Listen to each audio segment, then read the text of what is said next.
what's up guys? It's John here with Malevolent.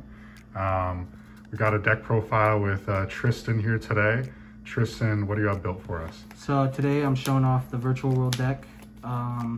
So yeah, I'm just showing off the Virtual World deck today. Sounds good. And we profiled Eldritch and Drytron before, and a lot of people kind of consider this to be the other tier 1 deck of the format. Would you say that's true? Yeah, I think this is the most represented deck of the format for sure. Everyone's playing it, and yeah, this is just kind of like the deck. All right, yeah, let's get into it. So yeah, so standard is we play 3 of all the names that can special themselves because we want consistency. The hands where you usually lose the game are the ones where you don't draw these. So yeah, and people don't know this, but shout out to Darren. He told me that like this and these two are very equivalent to each other. These cards are almost identical every time you combo, and sometimes you even want to draw this one before this one. So yeah, so these two, in the order you want to play these cards, it would be like Lulu, Lily, then you'd want to use Gigi, and then Lao Lao. That's kind of the order. If your opponent kind of starts off with Lao Lao, then you kind of know they like Brick, right? And like after they Lao Lao, that's when they're open to getting Nibiru'd. So, or when they activate Pot of Prosperity, that's when you can Nibiru them. And then the one of, I play the one 2/2. She's, you know, she's good. This is a new card from Blazing Vortex, right? Yeah, and so what she does is that you can discard a Psychic or a Worm to special her from the grave, and it comes up quite a bit because you play Gamma and Driver in the deck, and so like you can also dump those to re-special her when you go first. She's also an extender. Also, when you go second, and you play against Elbigzu and like they pop everything, you can just discard one, bring her back, and that's like another extender. So yeah, then I play 3 Nyan, best card. Really good for hand traps. 3 Gamma, it's just the most impactful, and plus, like I said earlier, it goes good with 2/2. And because I choose to play Gamma, that's why I choose to play 2/2. If I didn't play Gamma, I wouldn't play 2/2. But yeah, it's just highest impact, and it's also really good because other Virtual World players will not play around VFD. So sometimes like you can like engage how good your opponent is and like just let them VFD combo you, and then just hit them with Gamma on their on your standby phase because they're just gonna shotgun it. 3 Ash is it's really good to hit the Elixir, so it's really good for that. And it just like I think this has the most interactions with like any card in the game, right? Like, so that's why I play it. Finally, the last hand trap I play Skullmeister. Skullmeister is really good against all the meta decks, so that's why I choose this, because if you can like stop them from setting like the Elbit cards, like that's huge, because you just kind of need that one turn to pop off or establish a Shen Shen. And against Drytron, you can stop their grave effects and prevent them from getting bodies, and that's huge as well. So 3 Meister. For spells, 3 Kowloon, best spell. 3 Qinglong. Yeah, I think that's standard. A lot of people actually cut this down to 2 because like they're trying to include the other cards, but it's really important that you have 3 because it's sometimes really good to draw this, so that way you can stop Force of Dryden and then search a card, or it's really important to like just force this to get popped without having to use Kowloon. So yeah, it's really good going second. 2 goods, 3 is kind of bricky, but I'm kind of going back to 3 because sometimes this deck is kind of like Monarchs, where if you don't get to play, then like you just lose. So yeah, and then 3 Prosperity. A lot of people don't like this card, some people like this card. I will tell you that I'm a fan of this card because it lets you fix the consistency issues and kind of deck build a little bit greedy. But I could see why people don't like it, is because then they can't do the bamboozling shadow and VFD combo, because obviously like you can't bamboozle under this card since you can't draw. And so when you activate this card, you have to just combo differently for the double VFD, which sometimes requires 1 or 2 more cards. But yeah, it fixes a lot of the consistency issues, and you get a lot of power. And then finally, only 2 Chu-Chi and 1. I'm not playing Pot of Desires, so I don't have to play 3 of the bricks. I never really like hard drawing this card. I'd rather always like Kowloon for it with Lulu or something. And this card is the best card that came from this set because he lets all your end boards end just a little bit crazier. So before, like, you would make double VFD. That's your crazy board. But now you can end on like double VFD, M7, add back Lulu, add back Lily, Lulu and Lao Lao, which is 2 follow-ups instead of just 1. Or you can make Shen Shen with the double VFD, and that's really, that's a lot of pressure. So yeah, the trap's really good. Also, like, it lets you play through pops, which is really important when you're playing against Eldlik and Eldlik Zodiac. So 40 card main. Let's go to the extra deck. So my extra deck, my tokens. So for my 6s, I played Stardust Charge Warrior and the Juju, standard. For my 9s, I played Ravenous, Cloud Castles, Shen Shen, Vermilion, Chao Feng. A lot of people don't play Chao Feng. You should definitely be playing Chao Feng. A lot of your hands where you can't really like combo out, Chao Feng fixes because he lets you search Lao Lao. If you already have Lao Lao and you go the Chao Feng route, then you can just add like a different like tuner, you know what I mean? Like it's really strong, especially like, I believe you can add a... Yeah, can you tell us what he does? I don't think many people know what he Okay, does. so when he's destroyed, he searches a tuner from the deck. And so what you do is, with Chu-Chi, you'll have a live Chu-Chi with him on the field when you synchro for 9 and have Bamboozling.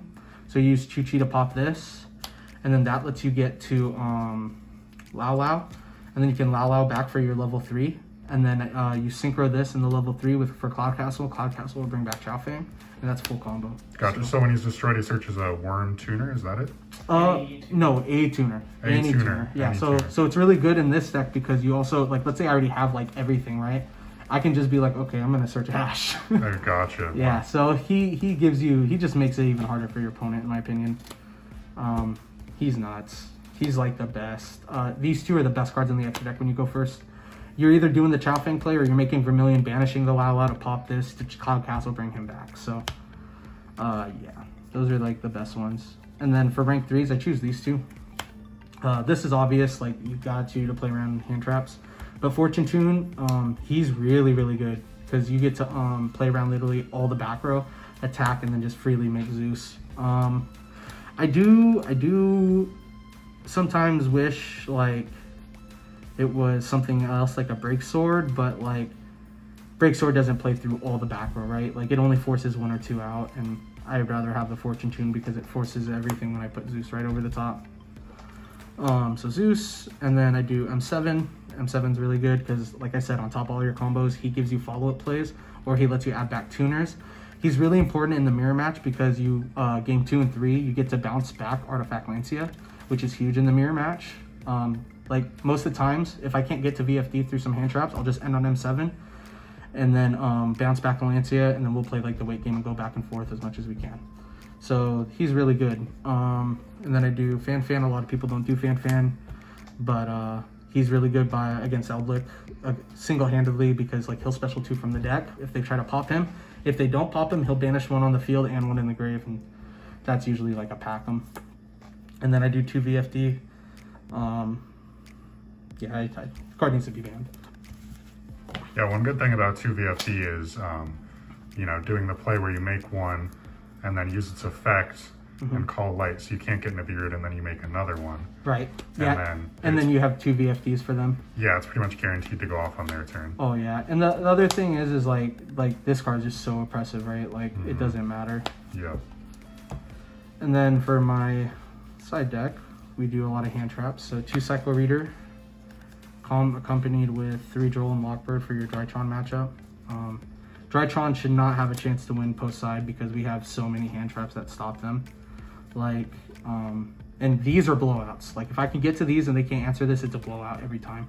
And then depending on your hand, it determines if you want to try to drool your opponent after their first search, or if you want to drool them after they go, like, let's say Zeta Ben 10, and then you drool them on the Ben 10, because I do that if I know my hand isn't going to be able to, like, play through multiple, like, let's say negates or something, then I'm hitting them through the resource management of the Ben 10 and the Zeta, or the Ben 10 and the Thuban, compared to, like, if my hand's just broken, I'll just drool them right away because I know I'm going to, like, be super VFD heavy or kill them, you know what I mean? Another card's 3 Nibiru. A lot of people cut this card for this format, but I don't know, with Dragon Link coming around everywhere again, I think that this is necessary. Also good against Print Kids. Fuck that deck. Yeah, so it's just, it's really good against Rogue. And there's a lot of Rogue decks right now because a lot of people are getting bored of the format. So I put these back in. A lot of people don't respect this card anymore. Especially like, I would say like below average Virtual World players don't respect this card. And they'll just try to combo as heavy as they can. And then that's when you just punish them. And also in the mirror, like I said, after they Lao, they're open in Nibiru. And that's huge. Or if they activate Prosperity, open in Nibiru. 3 Lancia. Most oppressive card against in the mirror match. You just need to stop them, right? And so like draw phase, I just shotgun it. So they can't Prosperity. They have to play with what they have. They might get 1 search off Lulu. Like, that's it. And then I play these 4 for back row removal. I like Cosmic over Twin, but the issue I have with playing Cosmic Cyclone is that they have Artifact Lancia. So these Cosmics may become Twin Twisters, but the issue is I don't think this deck can afford to go like 2 for 2 or any of those, because a lot of their back row float, like, or if they have Dragoon, right? Let's say they have Dragoon and like Summon Limit. Like, Cosmic isn't going to just out that, right? Like, they're just going to flat out negate the Summon Limit, and then or Twin Twister, sorry, not Cosmic. Twin Twister will force me to go neg 1 while they negate, and then they get to keep their Floodgate. While with this, I get to make them discard, and I just use the Cosmic. So that's why I have that. But that's the only thing I have up for debate. Yeah, and that is the deck profile. A few shout-outs. I have a few to Javier and Genesis. Danny, Landon, and Darren, they really helped me out with the deck. Shout outs to, you know, Nash for playing the deck and like showing it off a lot. Through him, I'm able to learn this deck at a different pace. And he is by far the best Virtual World player like to ever play this deck right now in the current format. This deck, I think, requires a really high skill cap because you have to be able to know when you can push and when you can't push, and knowing when to stop, and also knowing the possibilities of all your hands. Because to be honest, when you get just Lulu and a Kowloon, that's access to 4 monsters and like 25 different boards, you know what I mean? And you have to like decide how you're going to play through like each one. So it's really important that you like put a lot of time into this deck. So yeah. All right, well, thanks a lot, Tristan. I think when this deck first came out, we had I think Marlon show off his version of it, but it's nice coming towards the end of the format to see where the deck has, you know, come and how it's evolved. So thank you very much. Yeah, no problem. You have a great day, man. All right, thanks a lot.